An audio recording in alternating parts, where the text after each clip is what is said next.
3. Oh, yeah. We have a lot to talk about, so let's just get this shit going. Let's go.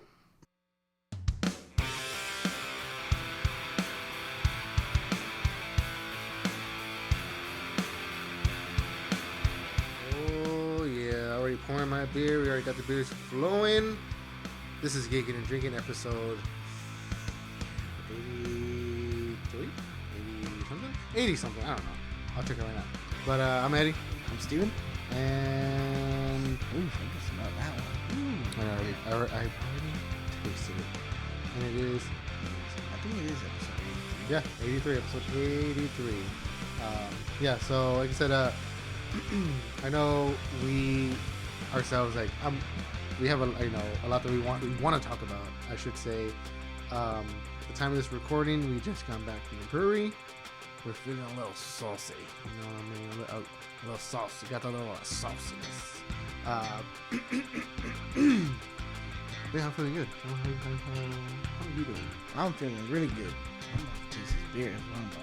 Yeah, I already poured. What do you think? Why don't you introduce what we got here? So, from which we just came from, Roadmap Brewing here in San Antonio, Texas. This is their Smash and Grab, and it is a mosaic. I think it's a pale ale, single malt and single hop. Yeah, I think it's just a single pale ale coming in at 5.7. I have not had this. I've had a lot of Roadmap's IPAs. Their their Cat on a String, their Mama Dukes, the Low Roadie, all really good beers. So I don't think I've had the Smash and Grab, but I never had the Smash and Grab. I've never smashed or grabbed at the same time. But yeah, what are you looking up over there, guy? Looking up Roadmap. Oh, That's what I'm doing. Yeah.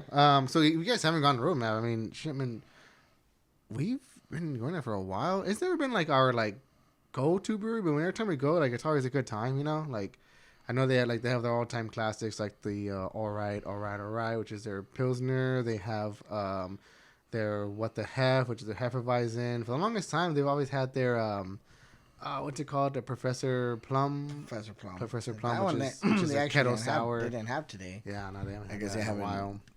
Brewed it.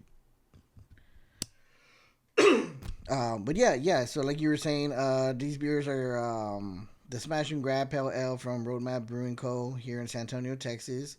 The Smash Pale Ale was made with mosaic hops to showcase their blueberry and mango flavor profile. Oh, that's why we got this right. Yeah, because we were reading, we're like, what should we get? And I was like, see, when this has mango and blueberry, apparently, not apparently, but I definitely taste the mango, and it's got a little citrus flavor to it. I mean, it already has citrus flavor to me. I don't know. I think I honestly smell me more than anything. We've been drinking a lot of beer today.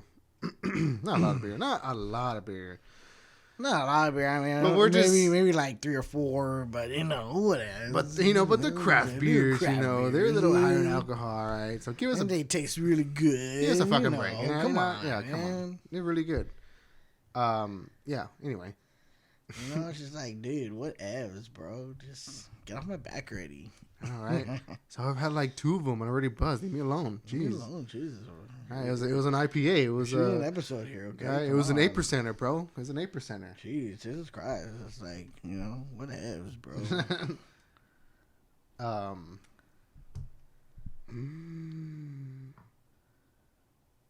going on here? Oh, I turned it on. I can't do it. I fucked up. Whatevs. Anyways, I mean, it's probably better when we get flagged. Fucking YouTube. Speaking of which, not speaking of which, fucking YouTube. Yeah, fuck YouTube. I mean, yeah, obviously, but me and Steven have floated around the idea. But be sure to subscribe to our YouTube channel. Yeah, on YouTube. Yeah, on YouTube. Fuck YouTube, but just be sure to subscribe. Yeah, that's probably where we're most popular. But I know me and Steven have talked about the idea of floating around the idea of starting a music podcast where we just kind of because the platform that we use is owned by Spotify. So I guess I'm not sure, but I mean, I would assume we're, we could use a lot of their. I mean, it says a lot on of their there that catalog. we could use the Spotify library. So anyway, so we talked about like doing like a music podcast where we can actually play songs and kind of discuss it and everything. So like, that's something honestly to be on the lookout for, because we're gonna do it very soon. And like honestly, I think we're like really both like super like hyped about this, that like it's gonna be pretty good. But that will be only available on like Spotify, Apple Podcasts, audio, like on audio. Like we won't have it on YouTube, simply just because like getting flagged for using music or whatever, But we get it. We understand the whole thing, but it's just like it's whatever. But yeah, like that's something to to hopefully be on the lookout for. So we'll be doing that pretty soon. But yeah, I mean, like I said, we were just hanging out. We're hanging out with our mom today. Like we just we're having a couple beers. We have Mother's Day. We took time of this recording is Mother's Day. Yeah, we took mom out for some eats and for some beers, and we're like, why don't we shoot an episode today? I'm like, you know what? Why don't we shoot an episode today? Well, you were asking me some questions. I was like, well, when are we gonna shoot an episode? Yeah, this guy, and I knew it. I was like, I'm gonna ask him some questions, but I was like, hopefully he like answers me, because I know he doesn't like to like talk about unless we have a camera on us, which I get it, because like whatever. But like I was like, okay, hey Steven, hey, so about Guardians, our main topic, like what'd you think of the post credit scenes? And he's just like, what? Huh? What'd you say?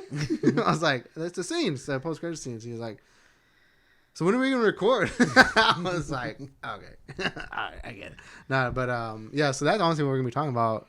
Mainly on one of the main things on the show is Guardians. And I know we also wanted to talk about. I just watched Scream 6 for the first time, so we'll talk about that a little bit. But I have something that I want to bring up.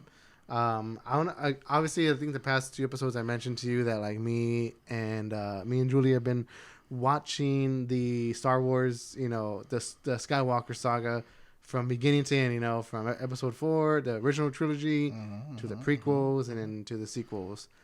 Yeah. And so we finished it, and man, dude, now I've obviously seen these so many times in different orders, blah blah blah, whatever. But like watching them from like their time of release order,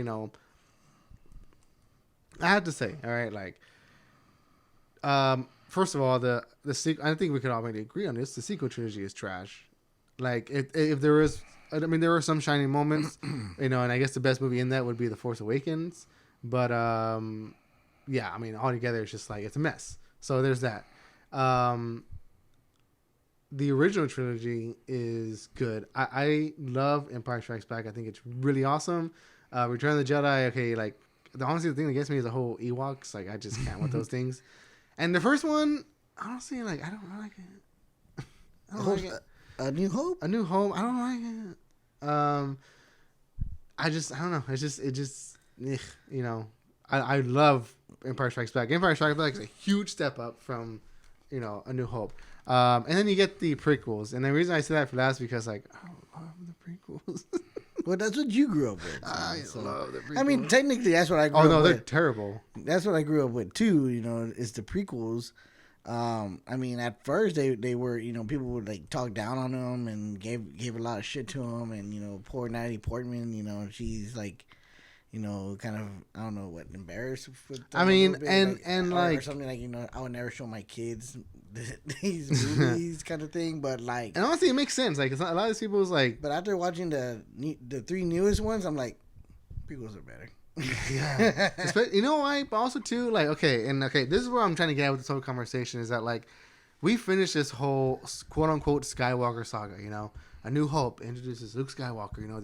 This kid, who hopes for something greater. He's like our hero. Luke Skywalker's a little bitch, bro. He's a like father, like son, dude. He's a yeah.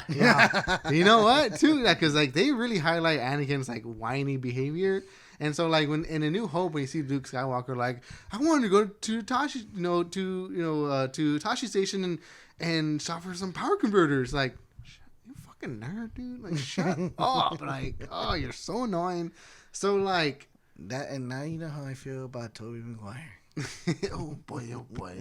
I don't know, but like, I'm just like, honestly, like, when I think of Star Wars, right? Like, I like the stuff that came from branching off. Like, the Skywalker saga is like the main foundation of these stories, whatever. But like, I'm just like, I don't really care about the Skywalker by the end of like these movies. Like Obi-Wan never told you about your father. dude, and Told me enough. He told me you kill him. No, I am your father. No. Whiny.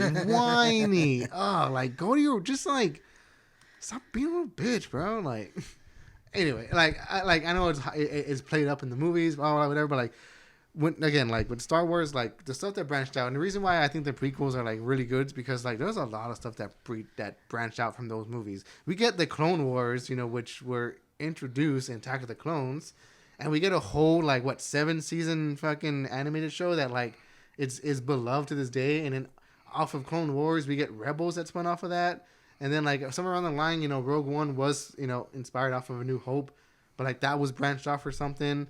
Off of Rogue One, we get Andor, which I think is one of the best TV shows. With after Return of the Jedi, we get Mandalorian kind of branching off. I like the branching off type of stuff. The stuff that doesn't have to focus with the Skywalkers. Like the prophecy and all this bullshit. Like I just want to hear about the Jedi and like the Empire and the Rebellion, like what they're doing. Like these little like mercenary groups that are like kind of just doing their thing in the galaxy, but like what were other people? What were other races of the galaxy doing during the reign of the Empire, the fall of the Empire, up to the rise of the new the New Republic, not the New Republic, but also the First Order. Yeah, because that's what they basically it's so because I was like we were watching this right, and like we're going through the Last Jedi and the Rise of Skywalker, and I was telling Julie, I'm like, look, I'm like. A lot of this stuff, like with the whole cloning stuff, like Mandalorian is really picking up the pieces with that. Like they're filling in the blanks for that kind of storyline, So like it's gonna make sense, but it's just it sucks having to say that when you're watching like a grand movie like The Rise of Skywalker, the final movie in this third trilogy that we've gotten. Like it shouldn't be. We shouldn't have to like fill in the blanks with like other stuff. You know what I'm saying? And like I don't know, like. I forgot what I was gonna say something. Basically, almost showing too, like Luke Skywalker, starting his school. We're trying to rebuild the Jedi Order. Because that's what kind of like is depicted in the three trilogy movies of the Skywalker, the last three. Yeah, but like also but too, you like never really kind of see it. You just can't, you never see it, and it's just like things mentioned like, oh yeah, Kylo Ren ran off with a group of them, and like that's supposedly. I say supposedly because it was never confirmed that those are the Knights of Ren, and then Rise of Skywalker and Knights of Ren are there, and they don't do nothing. Like it's just like, oh, like it's just so frustrating. Kind of like the Four Horsemen of the Apocalypse and X-Men: The Apocalypse. They really didn't do shit. Right? Who were they? They were Magneto, Storm, Magneto, Storm, Angel, Cyclops, not Cyclops, but Pyslog. I can never pronounce that name. What are you talking she has like the pink. Oh, Psylocke. Oh, what's her name? And then Archangel. Olivia Munn. But yeah, anyway, I mean, so like, yeah, like with these, I've watched. I think I started watching the first episode of Vision season 2. I haven't really. I didn't finish the first season. I heard this season's a little bit better, but I kind of like stuff like that, like where they kind of branch out into things, like where they do these different stories. So like, but nothing on there is canon though. Yeah, that's true. Yeah, nothing really. It's all just kind of its own little thing. I mean, it's fun. It's fun. But yeah, so right now, like, I'm in the middle of watching Rebel season 3. I'm gonna finish season 4 until we get into Ahsoka in August, which I think like because they're saying so that, you're like, watching the full episodes, like the full season. Yeah. Because I've seen season 1 and season 2 many times. Like I know how season 2 ends, so like okay, I'm gonna start from season 3 and continue on from there. And yeah, like it's kind of weird. Like right now, like I'm watching it. We just finished Boba Fett Mandalorian season 3 with the Darksaber and all this, like like all this lore and everything. When you get into season 4, and we get here, go ahead, keep talking. So yeah, like what I was saying, like right now I'm in season 3, and they're like that's when they introduced the Darksaber and they give like the history behind it and everything. So it's like knowing where this saber ends up, it's like it's kind of like it's interesting watching it now. You know, well, that's when they introduced it in Rebels. Yeah, Darksaber was introduced in Clone Wars with Sabine, right? No, not Sabine. Fucking with Night Watch. Yeah. God, I forgot the guy's name, but before Paz Vizsla? Before not Paz Vizsla. Bo-Katan had it, or even attempted to get it. Oh, okay. This is what I was gonna say too. Okay, so I was listening to a podcast the other day, right? And this guy was, because there's a Star Wars podcast, right? And like, you know, he's not really into like the TV, the animated shows and everything, so he has no idea about the story arc of Darth Maul. Obviously, that's like in the animated shows, it's such a rich, you know, like beloved storyline. Like Darth Maul gets his spider legs, you know, and then like, all the whole thing, you know, like his thing with Ezra, him running Mandalore, you know, like it's a whole arc and it's played out in the shows. So like he was saying, like he was talking about a perspective of somebody that's like just seen the movies and like seen like Solo and everything. So he's all like, yeah, you know, like Darth Maul, like they should just kept him dead. Like after Phantom Menace, like why did they have to like, you know, bring him back with robot legs in Solo? And they're just like, no, like dude, that is such like from where he left on Phantom Menace to where he ends up in Solo and then some. Like he has like a crazy story. And it's really good. Like it's actually really good. So like I'm just like, damn, like see, like that's what I love. Like I love that you can honestly say like, yeah, this beloved character Darth Maul, like, yeah, he had a badass entrance in the movies. And then they killed him off really fast, and then like, but he also has like a badass story going into the shows, like it's really good, and like, so it's just like the fact that they were able to tell that story on something that branched out, you know, like on a series that was a branch out of the original Skywalker saga, like it's so good. I don't know, like that those are things I love about Star Wars, you know, like these Skywalker movies, like some of them are really good, and most of them are really bad.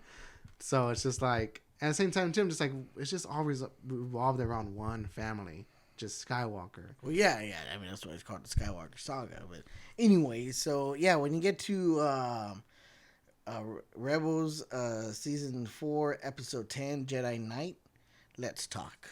I got some stuff about that. I got some stuff from that. Jedi Knight. From that, and you probably kind of will get where I'm going at here, but you know, stuff from that episode to the episode. To an episode of Mandalorian. Okay. Oh, okay. Cool. Well, I guess that was our Star Wars talk. I mean, I just haven't watched all these movies. Like I'm just, you know, I'm casually watching Rebels right now. So like, I'm just kind of like on this Star Wars like high, and I love it. I'm on a Brooklyn Nine-Nine high right now. So. So anyway, doing the episode, two of the main topics we want to talk about. One we'll try to go through real quick, and there are going to be spoilers on both topics we're going to be talking about. You've been warned. So you have been warned. And one of them's been out for a while, so come on, what are we doing? Yeah, it's already streaming. Yeah. So one we're going to talk about is the latest Scream movie, and what we kind of think about it. And then we're definitely going to get into some conversation of Guardians of the Galaxy Volume 3. So let's kick it off. Scream 6. Ah! Streaming on Peacock. So if you got Peacock, go ahead and start watching. No, not Peacock. Now. It's Paramount Plus. Sorry, not Peacock, Paramount Plus. So if you got Paramount Plus. All these streaming services and... Or if you know someone who has it, you know what to do. Not paying no writers. We're not getting into that now, but anyway. So full disclosure, before I talk about this movie, I have seen it. I did not watch the very end of it. But with that being said, we're not gonna like hold back on spoilers. So anything that's happened after from what I've seen, like it's just fair game. Like I don't care. Like Steven could tell me. I already know some things. Whatever. So kind of going into Scream 5, when Scream 5 happened and came out, honestly, that was kind of more like of a reboot, wasn't it? Okay, it came out and like it was during like the whole like COVID kind of era. So like I vaguely remember it. Like I remember watching the movie. Like I didn't realize for the longest time that it was Jenna Ortega that came out in that movie. Like I didn't know. Like I knew Jack Quaid because of The Boys. But like when that movie was released, all I'm saying is just like it came out. I watched it and I liked it. 'Cause I remember we watched it together and we were both kind of like, this is kind of good, you know, like it's really enjoyable. I think we even did a episode on Scream where we talked about it. I was like, yeah, like this is really it's an enjoyable movie. So yeah, it came, you know, I liked it, you know, but like as far as like remembering everything that happened, I remember the key points. Obviously, Dewey dying, Jack Quaid's character being the killer. And he was like obsessed or something. Like he was like an obsessed fan or something. Yeah. So basically, the premise of Scream. So in all the so for the first 4 Scream movies, they all tied into the main character of Neve Campbell. And let's go to this graph. I wish we could just. I know, right? Of Neve Campbell's character, Sidney Prescott, and so basically, you know, in the first movie, her mom was, you know, an unfaithful wife and cheated, you know, with like multiple, I guess, men in the town or something like that. Moving on. So one of the guys that, you know, whose marriage she ruined was her boyfriend Billy's parents' relationship, played by Skeet Ulrich, and then his best friend, what was his name? Matthew Lillard, who played Stuart. Stu. They were the first 2 original killers. You know, trying to get back at Sidney Prescott, and then, you know, just kind of causing a terror in the town. Yeah. Right. So they were the killers. Yeah. What was the town again? Not Haddonfield. Woodsboro. Westboro. Something like that. So then, you know, boom, you know, Sidney finds out, kills, both killers get killed. I'll bleed out, man. I still love that part. I still love Matthew Lillard's character in that movie. I'll be back. Ooh. So jumping to Scream 5. Okay, then real quick, let's go into Scream 2 so real we're quick. doing every movie. Yeah, just real quick. And then we jump into Scream 2, where they're already in college. Again, it ties into Sidney Prescott. This time it's Billy's mom who's trying to get revenge on Sidney because she killed her son and is taking an alliance with a film student in the school, played by what was his name? Josh. He came out of the Transform movies. Oh, Josh Duhamel. Yeah. And you know, so in his mind, he's like just doing it because he thinks that, you know, he's gonna get famous and whatnot, and you know, but that's not the intentions of the real killer, you know, who is I don't know, I forgot who the actress is, but she comes out in Roseanne, but plays Roseanne's sister in the movie. So, you know, they're the killers, they get killed, boom, whatever. Scream 3 is they're doing a movie based on these all these killings. Stab is what the movie is named in the universe, and that killer. I hate that they don't put like the killers right away. You gotta like search for them. It sucks. You know, like the actors. I don't think it says killer though, right? No, I mean, here he is right here. Scott Foyle. He plays Rowan Bridger, who's the director of the Stab movie, and you know, I think they're doing like Stab 3 or something like that. And his motive too was that trying to get back at Sidney Prescott and this and that. Boom, boom, boom. He dies. He was the only one that had a solo. A solo? Yeah. In all the Scream movies, even in these new ones, there were multiple killers. Oh, okay. 2 to 3 killers. Yeah, him was just straight up by himself. Okay. Scream 4 real quick is the one with Emma Roberts and what's that? The Warrior Culkin. Oh, okay. And they were the killers. The relationship there was that Emma Roberts was a cousin or something to Sidney Prescott, and you know, was tired of her family being, you know, ridiculed, and like the family, you know, she had all this popularity and she wanted it. She wanted that popularity, so she tried to, you know, create her own. Like, oh, I was the victim, and you know, I survived. I was the lone survivor, kind of thing, so that she could get all the fame.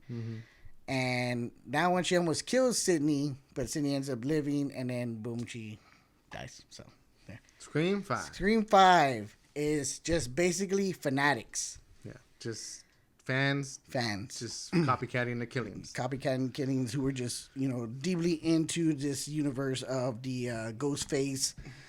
And that was played by Jack Quaid, who was one of the killers in this one, and his girlfriend in Scream 5. Yeah.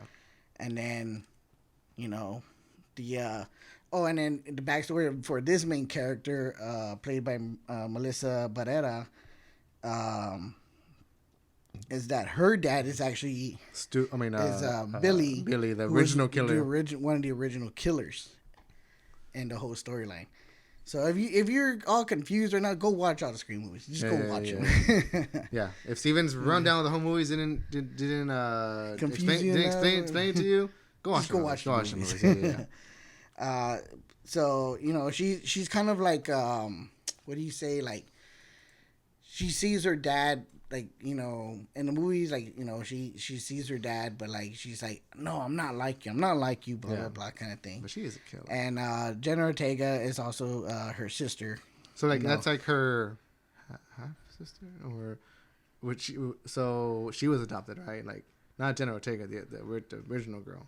Sam. No, maybe? I'm not sure. That's the part I don't understand. Like, yeah, that was the part that was a little confused because I don't know if they were actually like blood related or if if Sam, who is played by Melissa Barrera, is adopted into Jenna Ortega's character's family. Yeah. Anyways, so they're sisters, and Courtney Cox and David Arquette both come back and reprise the roles in the Scream 5. Poor David Arquette, meets his final end. Thank God. Fatal end. I would have rather had Courtney Cox, but whatever. Dude, honestly, like I always loved Courtney Cox, but like seeing her in this movie and like with like Jenna Ortega and Melissa Barrera, like I was just like, damn, so anyway, so then we get into Scream 6. It starts off like any other Scream movie, pretty much, where someone gets a phone call and they're like, hey, what are you doing? What's your favorite scary movie? Yeah, like, real cliche. Yeah. But one of the big differences is that when Ghostface strikes, he takes off his mask and reveals himself. And we're like, whoa, that's never happened. Yeah. Like, what the hell? And it's what's his name? Tony Ravioli. Yeah, Ravioli from Spider-Man. Yeah. Ravioli. Yeah, it's ravioli. That's exactly what I said. I don't know what you're saying. Ravioli? Ravioli. We said the same thing. I don't understand. So, but yeah. I'm hungry.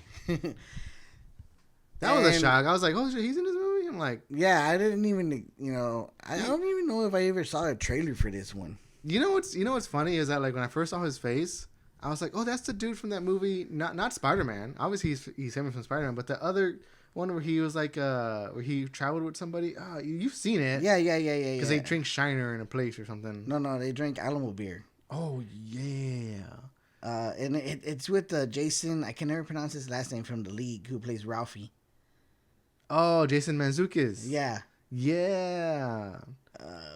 The Long Dumb Road. Yeah. So like, what's funny was that like when I first saw him in the Scream, I was like, oh shit, it's that guy from that movie with Jason Mantzoukas. Like, I was thinking about that movie. I'm like, oh yeah, he came out in Spider-Man too. Like I forgot about that. He's Flash. Yeah. So yeah, it was interesting seeing him. But yeah, he's basically like, another fanatic, that just wants to get a taste for the killing, and like that was interesting to see it play out. I was all like, man, this is like.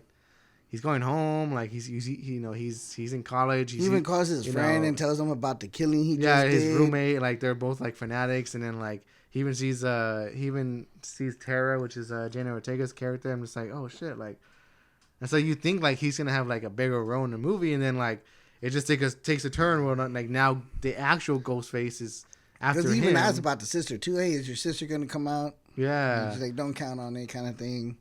Yeah. So like. Yeah, it flipped on his head. It was pretty cool. It was all like bam, bam, like. But little to our knowledge, he ends up getting, stabbed. Mm-hmm. And his roommate. Huh? His roommate was cut up in the fridge. Yeah, his roommate was cut up in the fridge. Dude, that was fucking cool. I was like, yeah, dude. And he starts playing the hot and cold with him, and then he starts to get warmer, walking to. I was like, oh shit, he's gonna be stuffed up in there. The whole time I was watching, I'm like, damn, like, is that his friend on the phone? Because he's like, stop using the voice changer, And I was like, oh, that's so smart. Like, I love that. Like, it keeps you, like, because the cliche of like, oh, I'm a killer on the phone. This is my voice. But it's like the fact that like they're fans and like they're like quote unquote practicing, and so it's just like stop using the voice changer and just like so it has you as an audience member like kind of like wait, okay, it has you even second guessing like, is this the killer? Is it not? Like, is this movie gonna like is it gonna fuck with me like how it's been doing? Like that's where the genius of these movies come in. Like, and that's why I like it. Like, because it keeps you on the edge. Like, it's telling you what's happening while it's happening. Yeah, pretty much. So like, and what we got from the fifth one to the sixth one is two siblings that were both in the fifth and sixth one, Mindy and Chad Minx Martin, who are the niece and nephew of Randy, played by Jamie Kennedy, Wendy, who was from the first ones, and who was also a big horror movie fanatic, but also like movie fanatic in general, because he worked like in a video store. Because obviously, like, and he was going to film school. In Scream 2, I think it is, he like lays out like the whole plan of like a killer until he's the one that dies. He's the one that dies. Yeah, so, he like, even admits that even I could be a victim, and he that's again too, like that's where the genius of this movie, because like. The whole thing about Scream, like, their dialogue telling you what's happening while it's happening isn't a new thing. Like, they've done it from their second movie as far as him explaining, like, the dissecting, horror movies and the structure of horror movies and how they work and how their victims are and big. not only just horror movies, but, like, because even in the fifth one, the niece, Mindy, goes into a breakdown of, like, this is a saga or something like that. Like, this is a sequel. How do they call it? It's basically what the new Star Wars movies are. Yeah, basically. And this one, she calls it. We're not in a prequel, a sequel, or anything. We're in a franchise now. So it's just like, and in the franchise, anything can happen. And like the way she breaks it down, like honestly, she's talking about like, yeah, so like so legacy characters, like they're not even safe now because like, we need a sacrifice, and like what bigger name than legacy character, So then you got Courtney Cox, she's, and then you got the returning characters that are, which are Tara and Sam, their characters. And then you got like the backup characters, which are like the brother and sister. And then you got like the throwaway characters, which are like the roommate, the two roommates, the girlfriend, and it's just like it's funny because it tells you what's happening. And then again, we already talked about spoilers. It ends up being that like it's just like damn, they said it the whole time like it was the fucking roommates. Like what? And it was even like in the first one, and not the first one, but the one before, the fifth one, where it's like. The new boyfriend, which was Jack Quaid. Yeah, he's like, I'm a fan. Like, you fucking creep. I knew it.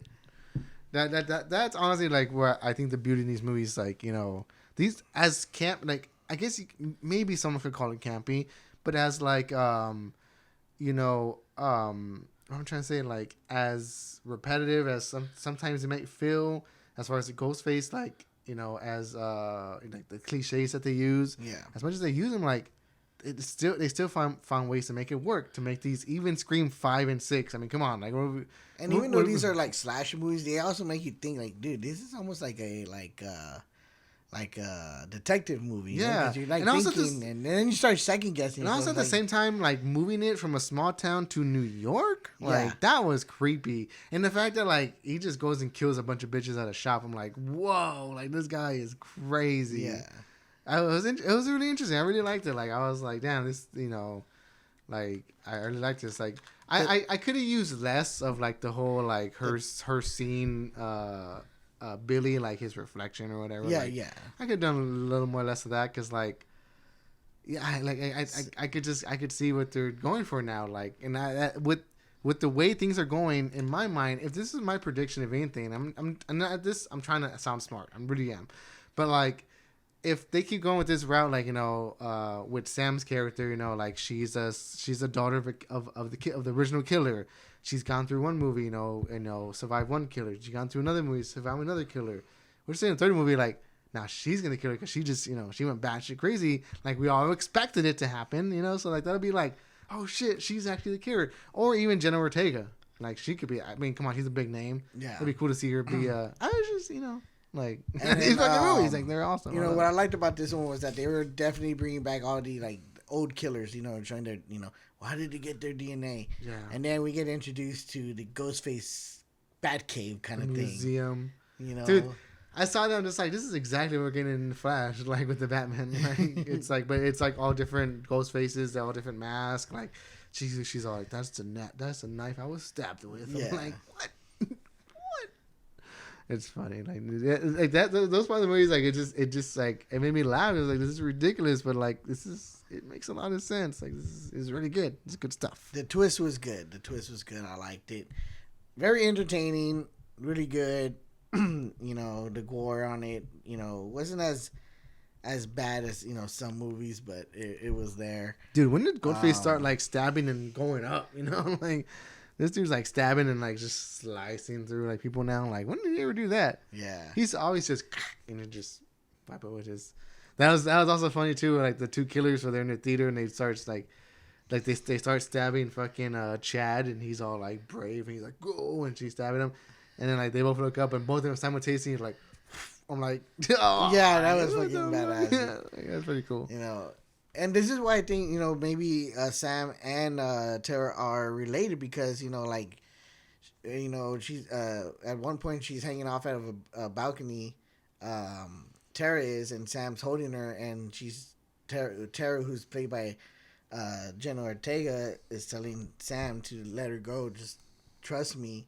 And then she points like to her, and she has her dad's, knife, the original killer's knife, and she gives it to Tara, and that's when she just fucking like just stabbed him right in the fucking mouth and like twist, and I was like, oh god. See, I think that's the part I haven't seen. That sounds awesome.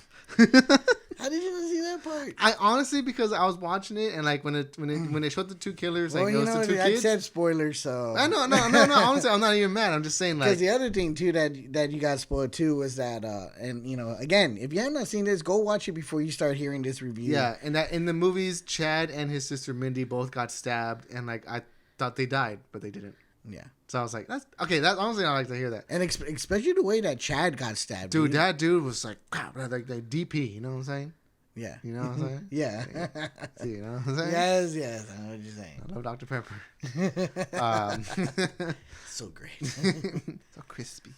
But yeah, no. So like, yeah, like, so I haven't seen that part, but like I could picture it, and like it sounds awesome. I wish I could see it. No, dude. And if you haven't seen that part where Jenna Ortega falls and stabs the son through the mouth, dude, you should have seen the way the fucking Tara kills the dad, dude. Oh, okay, don't tell me. I want to see that. It's fucking nuts. Yes, I can't wait.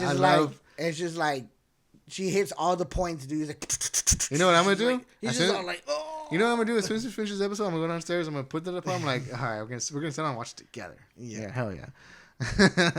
But yeah, Scream 6. I mean, it's fun. If you like that kind of stuff, if you like, it's a fun movie. It's fun. good. It's fun. I like it. Like, it's fun. Like that kind of stuff, like that kind of meta stuff, like really, really, like gets me like excited. Like, yeah. So like, I think I told you the other day, like I tried introducing Julie to Chasing Amy.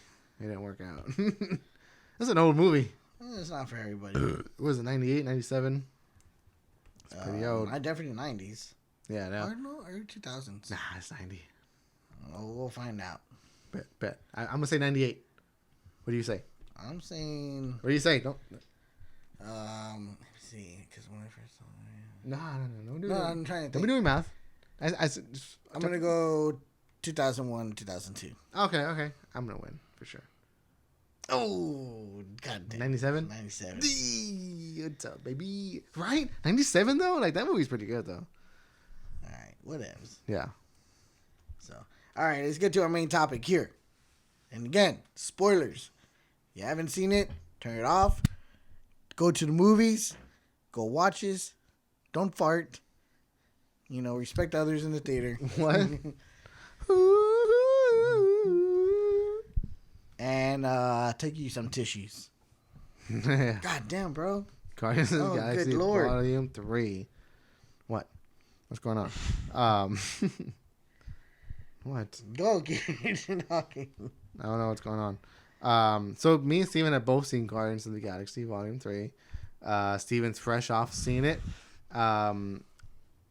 Amazing movie. I liked it. I loved it.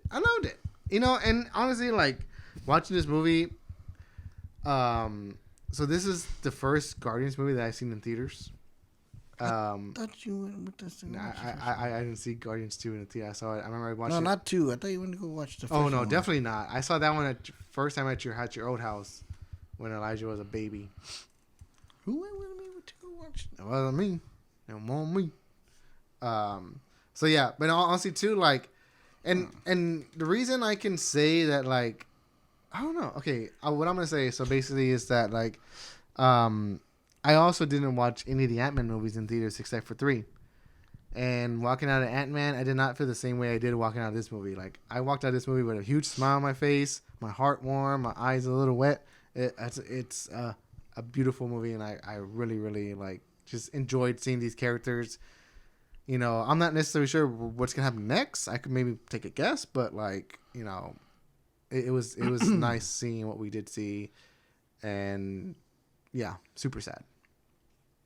I loved it. I really do think, again, just like with the first 2, especially with the first one, the soundtrack, the music that was played in this one really, really helped get a lot of the emotions that were going on in the movie. Really get it going. I was like, especially at the beginning, I was already kind of like tearing up just from the very beginning of the movie with the first song, "Creep." Yeah. By Radiohead, but I think they played the acoustic version of it. Yeah, the whole time they were playing it because and that's honestly this is the first Guardians movie that has started without a dancing number. Because the first one started with Peter Quill dancing. The second one started with Groot dancing, where they were all trying to protect the batteries. And this one, it's just Rocket walking through nowhere, just singing and listening to Radiohead. It's just like, damn. You know what's funny about this movie too is that, like, ever since watching it, I'm pretty sure you'll see it more now because you'll be open to it, to seeing it, like, on your feeds or whatever, like as far as Instagram or TikTok. People are like really connecting to a lot of things in this movie, whether it be obviously, like, the main one, which is Rocket's storyline. Like, we finally not get so much closure, but we get more in depth about Rocket's past and how he was raised up. We also get the storyline with Peter and Gamora, like, him trying to reminder of what they've had, and, like, that the way it ends, like, the things she says to him, like, just amazing. We get, like, Drax, him coming full circle and, like, not so much being a destroyer, but him finding his purpose as far as being a father, like, emotional. Yeah. You get there's another one. Like, I'm telling you, there's a lot of them. You get Groot. There's one. This is one I saw today. This is a new one. Groot with Gamora. The whole time in this movie. This is obviously a new Gamora. This isn't the Gamora that we knew, the one that fell in love with Peter and everything.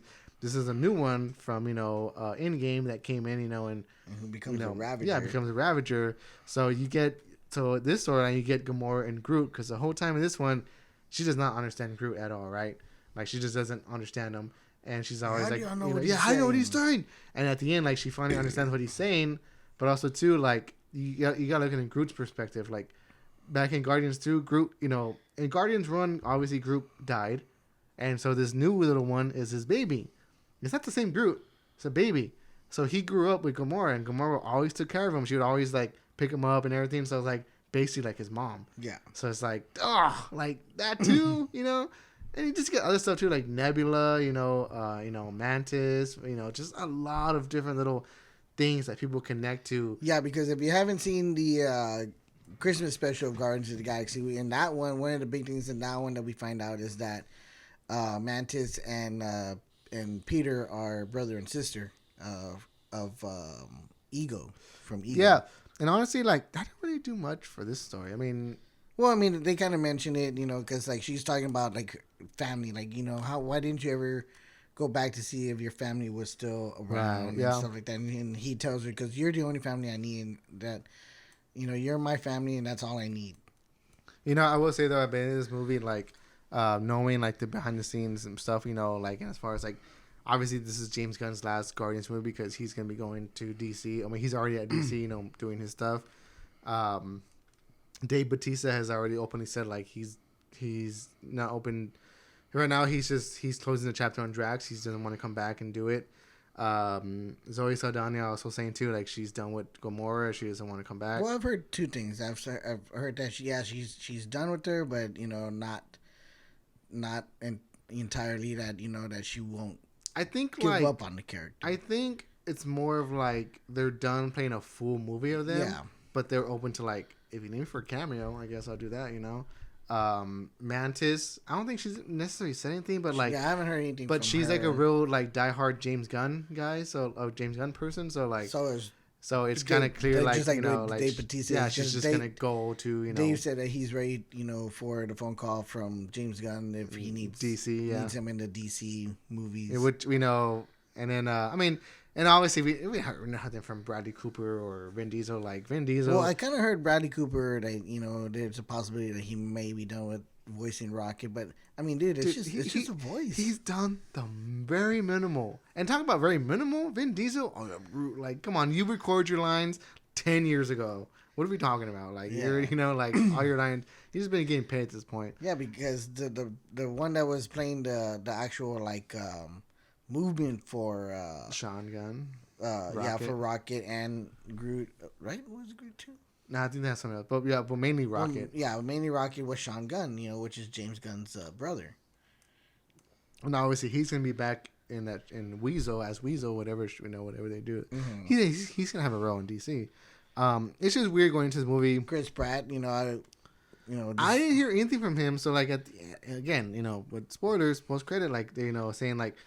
The legendary Star-Lord is going to return, like, oh shit. Like, I was like, I sounded like, oh, I didn't even think about Chris Pratt. Mm-hmm. But like, there's been also speculation about that too. Like, the legendary Star-Lord is a comic book grunt for Star-Lord. He could be doing his own little thing on Earth. Or it could be like a variant of him, like another actor coming in and playing the legendary Star-Lord as far as, not this Star-Lord, but another one. Or, we still have two other Avengers movies that are going to come out. He can... very well, come out as Secret well. Wars. A lot of people are expecting like Secret Wars stuff. Yeah. But yeah, I mean, like going to this movie, I obviously heard like, oh, it's very emotional, and like seeing the trailer. I think I only fully watched one trailer for this movie. I only watched one trailer. So like, I didn't really want to like watch any more after that because I knew they released some scenes, whatever. Yeah. And I don't really this point in my life, like I stay away from most of that stuff, but like, so I knew this movie was emotional, and yeah, I mean, it really is. Like, I mean, so my question for you right now is overall, before even watching the movie to you actually watching the movie, how were your expectations, and was anything fulfilled for you? So as far as going in, my expectations. Only because like I heard just like little reviews, of like, oh, this is gonna be like a good bookend to this trilogy. This movie is good, blah blah. Most of the stuff I did hear, I'm like, yeah, it fulfilled it because like it was emotional. It at some parts it really felt like it was like a good bookend, but in other parts it really didn't, and that's because I heard another podcast where they're just like. Well, there's just some things where we just like don't know about, whatever. Like I'm like, okay, I could see that. And yeah, I mean, as far as like everybody, like as far as all the Guardians, like they were really good. Like I thought, like I just loved watching them as a group together. And I thought that the guy who played the villain, the High Evolutionary, was amazing. I thought he was really good. I love the way he did his character. I'm not even gonna try to pronounce his name. Yeah, I'm not even gonna try to pronounce his name. But yeah, like I know he's just like a Shakespearean actor. He's been on stage, whatever. But I thought he was really good. Yeah, he played definitely a really good villain. I think overall, and this even goes without saying about the first Guardians, because like for me, I think with all the Guardians movies, they all were their own movies. You know, despite little connections to other stuff that was going on in the MCU, especially with the first one. You know that it featured Thanos, and the first time that we got a full length view of Thanos. Mm-hmm. You know, and that, you know, leading into the, you know, the Infinity Stones and stuff like that. But, you know, even despite that, the first one, you know, was its own movie. The second one still too was its own movie. You know, dealing with its own characters, its own, you know, issues that, you know, the group was going through in that particular movie. And pretty much the same thing with the third one too. I think the third one was its own movie. It really was, you know, considering that, you know, they did mention some stuff that happened, but they didn't really throw any much as far as like the greater universe. Like it's just like whatever's happening here is what's happening right now. Yeah, you know, I mean, again, you know, there was very little subtlety of, you know, other stuff that they had mentioned. You know, Peter Quill mentioning like, oh, I lost my temper and almost destroyed half the universe, kind of thing. It's like, yeah, you know. And which was weird though too, because you know the first two movies were definitely Peter. This third one was Peter was pretty much a background character. I wouldn't say a background character, but yeah, his storyline wasn't the main. Well, yeah, objective. No, I mean, because honestly, like, and I think it was deserving. I mean, the main storyline was Rocket. And I think it was deserving. I mean, I guess at this point, like, we've had Peter. Like, we don't need a. I mean, and honestly, like, we did get that closure of Peter, like, going back home and seeing his grandfather, which was very, very emotional. And I also like that it wasn't just all about Peter trying to get Gamora. Yeah. I mean, that was, like, definitely, like, there. It was there, but, like, and I'm also glad that it didn't, like, happen, you know? Yeah. I'm also glad that she's just, like, like, you know, he also had to accept, like, look, that's not the same Gamora. And the line that killed me was just like where she kind of like at the end where she's like, you know, I bet we were fun together, and he's like you wouldn't believe, and it's like, ugh, like that's just like that's heartbreaking, you know, like, but it was beautiful, you know. So like we did get a closure on the Peter thing, but yeah, I mean this movie was Rocket, you know, Rocket's just over, you know, his arc, you know, and like we've gotten bits, you know, as I guess like how it was with the Peter storyline when we got like just Peter, and then we just kind of put the last pieces into the puzzle. With Rocket, we just get like little pieces of the puzzle, and then as the movies play out, Rocket, you know, like that, especially this last one. I don't know, I really like that too, and that was a lot of the emotional part. Like, you know, that was a lot. This movie had a lot of stuff that was hard to watch. Definitely, like with the animals, you know, like. The thing that killed me too was like in the beginning where it's this little Rocket and he's just like he couldn't say anything. All he could say was like hurts, you know, like ugh, like what? Why are you trying to kill me, James Gunn? You know, what are you doing to me emotionally? Yeah, and like you know, and then like we all seen the trailer, right? You know, we saw that scene in the trailer where it looks like it looks like Peter Quill is like screaming because somebody's dying. You know, we're like, oh, what is that? But we didn't get the. You know, we'll show you that, but it's out of context. But we're not going to show you, you know, poor Rocket screaming when his friends die. You know, like, oh, like hard stuff. And you know, another little theory that the internet is you know manufacturing. So you know how throughout Guardians 2, you know, Infinity War, every movie that Rocket has been in, he's always like trying to get body parts. You know, like, oh, I'm gonna get that leg. How much for the arm? You know, like I'll get the arm. You know, hey, and I stuck into his room and got his eye. You know, like he's always searching for body parts, right? It's because subconsciously it reminds him of his friends. You know, his friends didn't, you know, Floor, Layla, and Tease. You know, like they were his friends that were like missing body parts. So it's just like, you know, that's why he's always. I was like. Stop trying to ruin me, internet. Like, oh, like that. Like, I mean, that's a good connection. I like that. I can see that. I like it. It's the first time I've heard it. I like that it. Makes a little bit like sense. It's just like his trauma, you know, trying to deal with it. Oh, that's so fucking rough. It's like, especially in the first one, he goes, his leg goes, yeah, God knows I don't need the rest of them. Look at him. Yeah, man. And there were a lot of funny parts in this movie too. I thought one of the funny things was Nathan Fillion's character. when he was like the guard, he goes, "Oh yeah, no, I had one of those too." He annoys me. It's so funny. And there's actually a TikTok that James Gunn released where he's signing posters, right? And his quote unquote assistant is Nathan Fillion, and he's all like trying to because James Gunn signed in so he like pulls the poster, sign, pull the poster, sign. He goes, "I'm sorry, sir, they're sticking." And like he's all like, he goes, "Hey, hold on, wait, okay." And then Nathan Fillion's eyes, he's all dude, it's so funny. Like I gotta show it to you. Like it's hilarious. Like I just love the way he is. What else, man? Dude, this movie is good. This movie was really good. Definitely. You're a bad dog. You're a bad dog. Cosmo. That's Sabine. That's totally Sabine. Yeah, it's totally Sabine. Sabine, you're a bad dog, though. No, I'm a good dog. And she'll even come at you like, what? Keep saying I'm a bad dog. Yeah.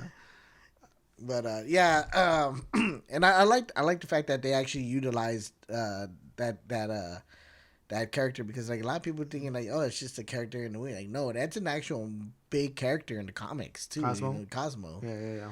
Her and Rocket have had like some adventures and stuff like that. And what do you think about the whole Adam Warlock thing? So okay, that's definitely something I was gonna get into. That actor, he's really good. Ever since the first time I saw him in Meet the Millers, I can't feel my mind. But dude, he was good in Dope Sick. Remember Dope Sick? Yes, he was really good. He was so good. But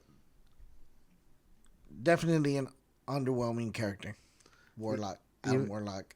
We expect him to be more powerful, or because obviously in this one they kind of dumb him down. And more utilized, because even when he like lost his hit mom, when he went through his little trauma, you would think that he would have helped, but he was really underutilized. Especially, and then the fact too that this is a character that everybody has been that a character that everybody has been waiting for since the first Guardians. I mean, honestly, too, because like, isn't Adam Warlock in the Infinity? What's the Infinity Gauntlet? The actual comic storyline? Wasn't he the one that defeats Thanos, or one of the ones? Was he one of the ones? I could swear it was Adam Warlock. But I could also swear that he was also one of the ones that held an Infinity Stone, because in the movies it was Peter. Huh? Peter? No. Vision. It was Vision that had the Mind Stone. Yeah. But I think in the comics it was Adam Warlock that had one of the Infinity Stones, which is that thing that was in his head. So yeah, that was kind of like a letdown, right there. Yeah, because I remember, and he's a real powerful, being in the comics, And I think he's like an anti-hero. I think he's played both villain and hero. I think in the first Guardians, his cocoon was shown in the background of a post-credit scene, right? Supposed cocoon. Yeah. Supposed, because it wasn't even like the one we see in Guardians 2, where she's like, it's not a post-credit scene. She's like, I'll call him Adam, Yeah. And so in this one, like, we get him, and like they did that little line of dialogue, like, "Oh, you hashed him too early. That's why he's dumb." Yeah, that too. That's why I say it was really underwhelming to use him. But I did like that part where he's finding the beginning, and like and Kraglin shoots him with the arrow, and it hits him, and boom, and he's like, "Who's throwing stuff?" He's throwing stuff. And like, who threw that? Who threw that? Yeah, that's funny. But yeah, I mean, he was probably the most underwhelming part. I mean, not in the most, but I mean, yeah, I could get that. Definitely an underutilized character in the movie. I mean, I'm glad that they added him to the Guardians group, so hopefully we see him a little more, And like maybe his childness thing is because like that's the reason why he's not so all powerful. His mom did die, so there's no one to teach him to hone in on his powers. So we'll see how that turns out. But what did you think of the whole post-credit scenes? Because I told you earlier today, and this is the question that I asked him at the brewery. And this is what sparked this whole episode. So let's go to, what was the first credit? I asked this son of a bitch. I'm like, hey, what do you think of post-credits? I thought they were boring. He's like, when are we recording? But I thought they were boring at first. Okay, so the first post-credit scene it is basically the new Guardians. We have Rocket as the captain. We have Kraglin there. We have Adam Warlock. We have Cosmo, and then we have the little girl who they saved. One of the little girls, and she is a comic book character. Her name does come up. She is said to be, I think, a daughter or something of Marvel, or something like that, or a relative of Marvel, or something. But yeah, this is basically like a teaser of her. So anyway, and it's her, and then we have eventually we see King Groot. So I guess that scene was basically just to show us our new Guardians group. Would you say?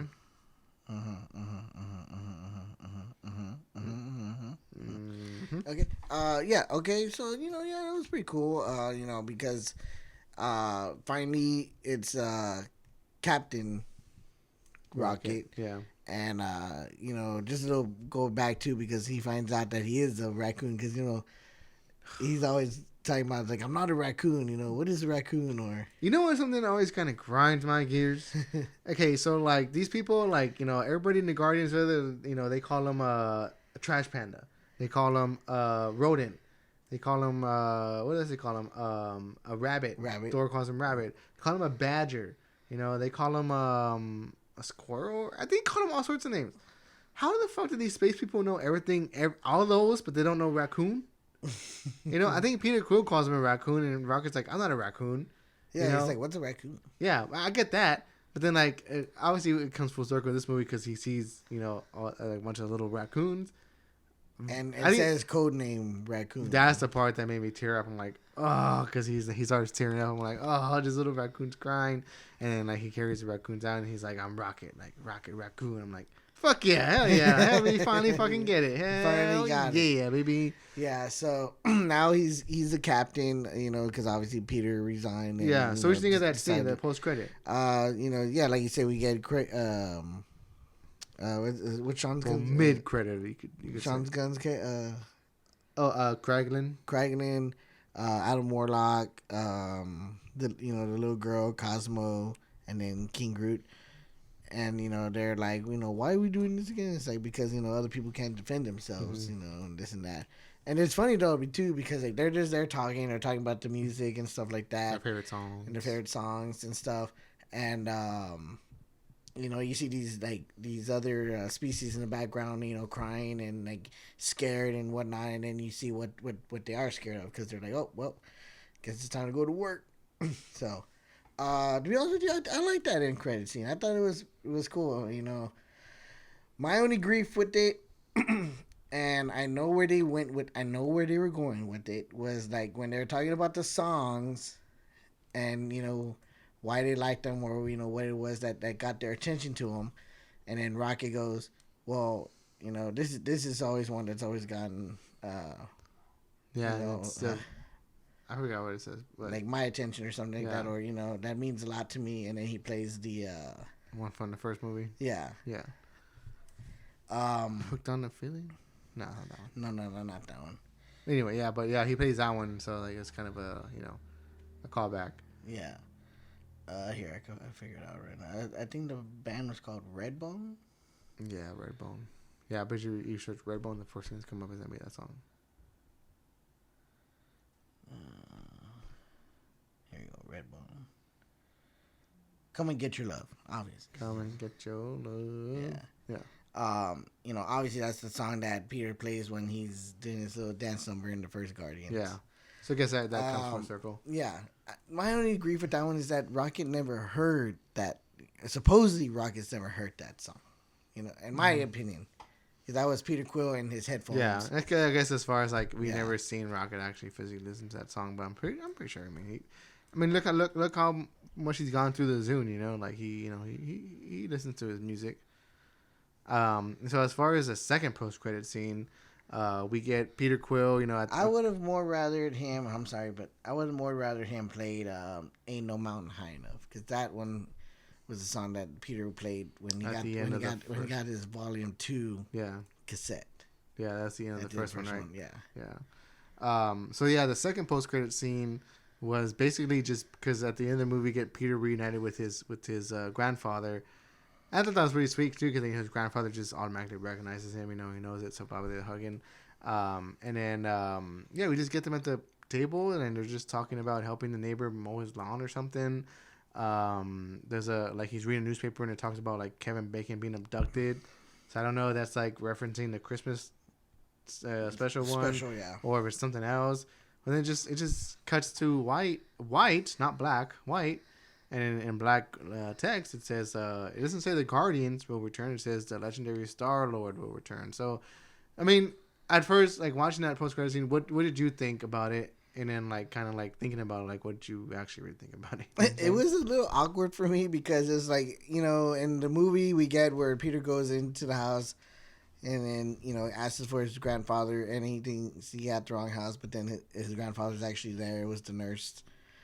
And the grandfather immediately recognizes him. And then we get into this post-credit. The grandfather's reading the newspaper, and it's already like if the grandfather's a little annoyed with him. Like, because Peter's like, I just don't understand why I have to go, cut his grass when he's got a perfectly good son, who's healthy enough to do it on his own. And, she's watching me cut someone else's grass. And and the grandfather's just there, like, just reading. And it's kind of, like I said, this already looks like annoyed. And he's like, well, you just got to do it. I was just kind of like, that's kind of like a little bummer because it's like, oh my God, you've been missing for so long. Okay, now go cut someone's grass. Yeah, and also too, I was just like, okay, so if your point was to just like tell us that Star-Lord's gonna return, like, do we really need to have that just to be like Star-Lord's gonna return? Like, it would have been nice. It was so anticlimactic. Like, it would have been nice if maybe they could, like, if the table started shaking and then all, they're just like, and then it goes into the white and goes the legendary. Yeah, that would even be better. Like, legendary Star-Lord will he's just sitting here talking about mowing some guys' lawn. Like, what the fuck are we doing? Because obviously he's already done so much. He's saved the universe, and I mean, again, like the rumor, some speculation that we're gonna see him again in Secret Wars. Like, and then he's just gonna be like kind of doing what Mandalorian's doing, just solving mysteries or doing whatever he fucking does. Yeah. But yeah, I mean, again, like I thought it was a really good closeout to these, this trilogy of Guardians movies. I loved it. I liked it better than Ant-Man. Do I think that this is gonna end like the Marvel curse? Nah. I mean, this is like a good bump in a. It was something that the Marvel fans definitely needed, though. Yeah, definitely something. Yeah, because it'll suck if this last Guardians movie was trash, but it wasn't. And it makes me excited for Superman, or DC and all that stuff. So we'll see when we get there. But yeah. Mm-hmm. So overall, it was a good movie, and I recommend if you have not seen it, go see it. And I would definitely watch it in theaters. It was really good, really entertaining. If you want to go check it, if you're not sure of any kind of theaters or anything like that, go check out Flick's Brew House. They serve food. They got real good craft beer. They brew their own beer there, and they even have seasonal or like specialty beers that they make batches that they'll do for movies and stuff like that. And if you don't get to try it, you don't get to try it. But yeah, and it's super easy to like just sit down and order food, and it's just super chill. I mean, we're not even sponsored by them, so like that's just how to shows how much we like really like them. Because honestly, like I really like them. Yeah. Eddie's gone over there to even go see the Goodfellas. Oh yeah. Oh, they have like movie events. And stuff they have like fan fest and stuff like that. I think recently they're doing Step Brothers, and then me and my wife went to go check out during the Valentine's Day Clueless. Mm-hmm. So yeah, and then right now they're gonna do Step Brothers, School of Rock. What else is going on? Yeah, a bunch of other stuff. They have a lot of stuff. So yeah, check out Flick's Brew and House. they do beers to go. Oh yeah. Yeah, just check it out. That's where we've been going to watch our movies, and that's probably why we'll be going to. Yeah, for sure. They can check it out. But yeah, man. Again, just be on the lookout. We're gonna probably be, releasing that new show on on our podcast feed. We'll post about it on our Instagram. You can follow us there on Instagram. Stick around on YouTube for all the videos we put out. When we put them out, I wouldn't say all the videos, but when we put videos, it's pretty damn good. So yeah, check, just YouTube, Spotify, Apple Podcasts, Instagram, anywhere you listen to podcasts. Check us out and give us a like, give us a comment, tell us your thoughts or anything we talk about on the show, or even the beers. I'll recommend some stuff. Yeah, but happy Mother's Day to everybody. Hope you guys enjoyed the episode, and go brush your teeth. Cheers.